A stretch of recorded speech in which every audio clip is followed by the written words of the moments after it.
Dá o sinal. São 23 horas e 32 minutos. Agora, a fase finalzinha da nossa sala, onde eu vou ter que ter muita ajuda de vocês dois, porque eu vou ser muito sincero, eu não tomei minha decisão ainda. Eu ainda não sei qual de vocês eu vou contratar. Mas antes de mais nada, tem muito mais gente interessada nessa reunião e eu gostaria muito de trazê-los para a nossa sala agora.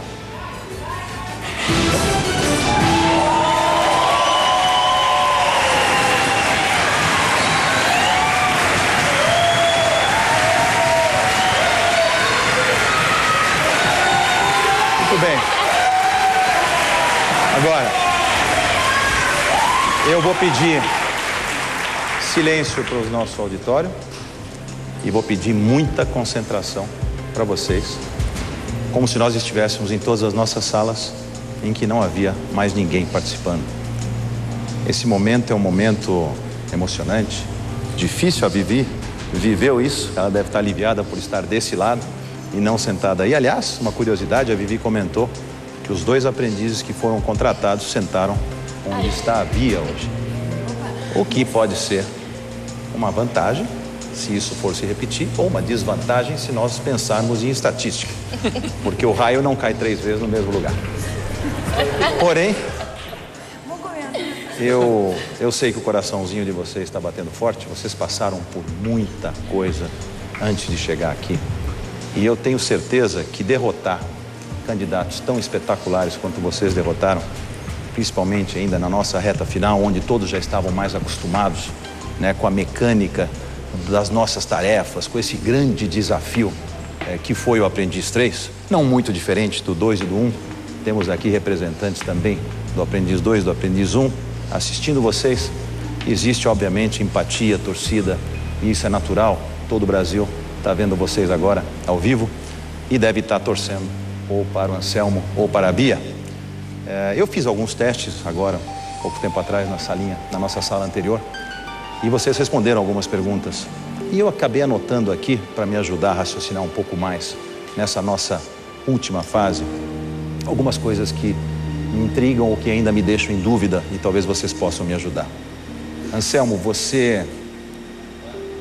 quando você, por exemplo, fez tanta ênfase, nós acabamos de ver, na Yane, quando você agradeceu tanto a Yane, será que eu não cometi um erro de não ter trazido a Yane para cá? Olha que ela tem uma torcida muito grande lá fora, em vez de você?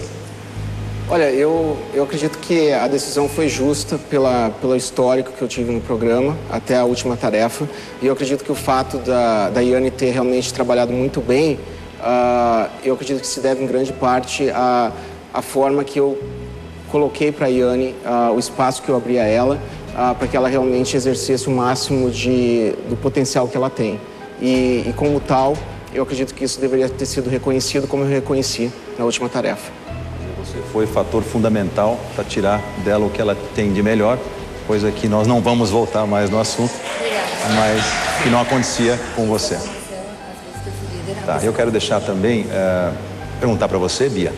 O Anselmo, quando eu mostrei alguns animais e fiz essa referência importante para sentir um pouco como vocês se relacionam com figuras e fatos, né, com grandes personalidades e alguns animais, ele falou que o animal que ele mais se identificava, com o qual ele mais se identificava, era a formiga. Como é que você acha que uma formiga pode conquistar Madison Avenue em Nova York? O que você acha disso? Eu tenho outra visão, por isso que eu escolhi o leão. Mas acredito que a formiga seja porque ele é um trabalhador, contínuo, constante. Eu percebi quando nós estávamos olhando a tarefa 15, a última tarefa da nossa grande final, eu vi a Yane subindo na parede, a Bia subindo na parede, pintando. Tô com a Yane na cabeça, olha para você, lembra da Yane? Eu vi ela subindo, pintando, fazendo, acontecendo, e via você mais no telefone e os outros até fazendo um trabalho mais pesado, né? Você acha que você foi formiga nessa tarefa ou você foi mais o estrategista que estava tentando dar as ordens de ditar as regras dessa tarefa?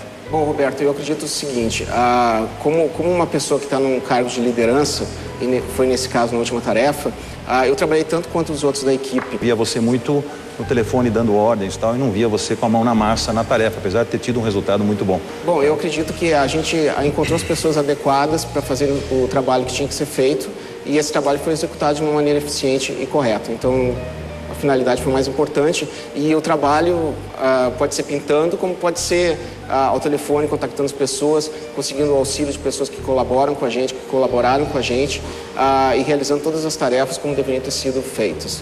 Então, nesse caso, eu acredito que o trabalhador que trabalha em telemarketing não é menos ou mais importante do que aquele que pega na mão na massa e constrói um prédio.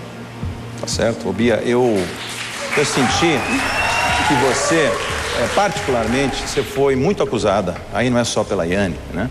Mas de fazer muita cena, de chorar, de fazer careta, de ficar quase que fazendo um certo teatro nos depoimentos e nas horas em que você podia falar com a câmera sozinha, principalmente. Você acha que isso foi uma tática errada sua e que criou, eu vou ser muito sincero, uma certa antipatia, uma grande antipatia de grande parte das pessoas, que eu considero até injusta, porque existe uma edição e a edição acaba privilegiando um pouquinho as situações de drama e tal, que é natural, esse é um programa de televisão, além de tudo, né?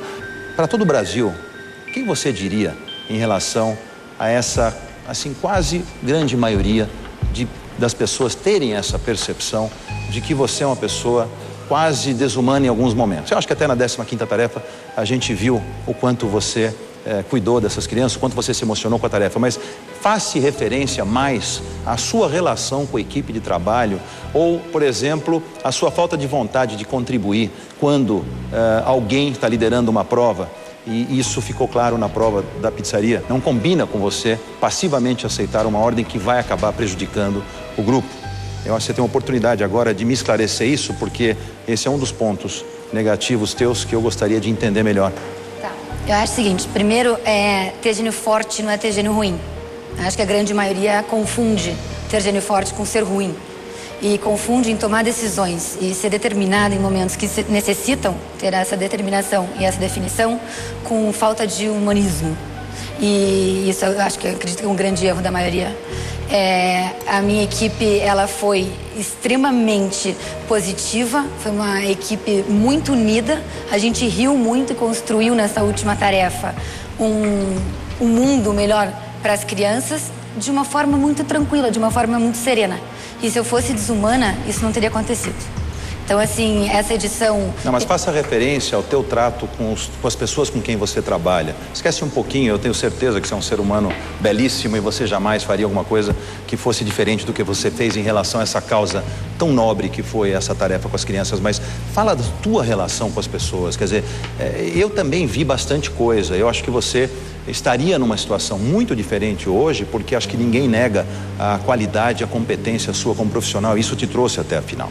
Mas a gente tem a percepção, às vezes, e a preocupação de que se isso não vai influir, se eu te contratar hoje à noite, no seu desempenho, quando você tratar com pessoas, num país em que as pessoas prezam demais essa história do respeito um pelo outro. Lá, as pessoas não podem sair da linha um segundo, né? Quisera eu que o nosso país também fosse assim, onde um homem tem que respeitar uma mulher, onde tem que se respeitar as pessoas na rua, onde você vai atravessar uma rua, as pessoas param, não precisa nem olhar, porque ninguém vai te atropelar, porque se fizer isso vai ter um problema danado com uma justiça que funciona. Então, num país como esse, em que tantas as liberdades individuais são tão respeitadas e são tão valorizadas, você não acha que se você tiver uma situação semelhante ao que você mostrou em alguns casos, um desafeto seu, que foi mas foi um desafeto, uma pessoa que realmente não se entendeu com você.